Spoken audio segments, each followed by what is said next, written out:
to be all pro instead of third string, to shape the world and not just our local church.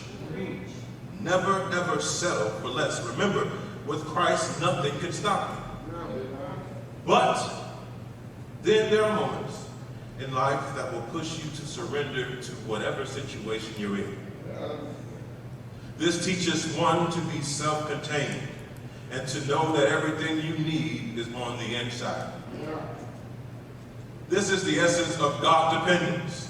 This allows us to accept our situation in faith, knowing that God will be present in every season of our lives. And so instead of moments of complaining, every event in our lives, no matter good or bad, becomes an opportunity to make Jesus known. We must testify in our trials. For the word says that we overcome by the blood of the Lamb and the words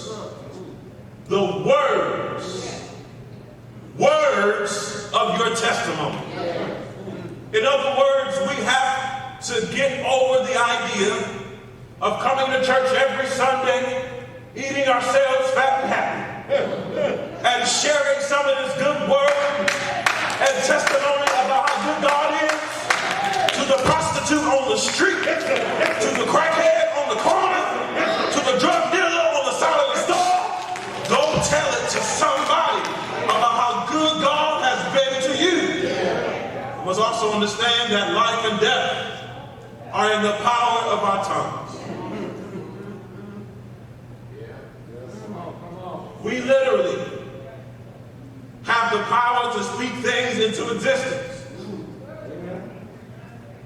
Dr. Masaru Emoto was a pseudoscientist who discovered that our human consciousness, as well as our words, could affect the molecular structure of water in and around us. In his book, The Hidden Messages of Water, he has proven that water could react to the positive and negative thoughts and words we choose on a daily basis.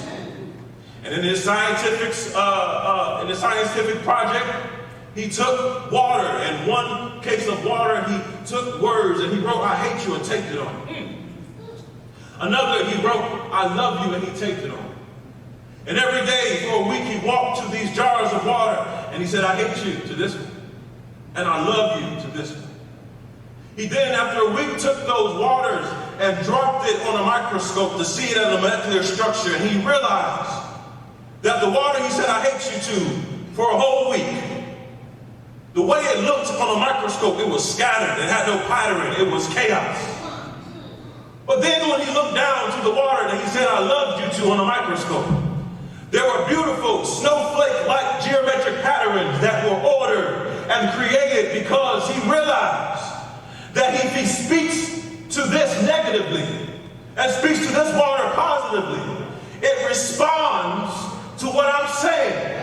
In other words, water is alive and conscious. And so if you are speaking negatively over yourself every day, being a negative Nancy about your situations, about what you're going through, don't you know that you got 75% water on the inside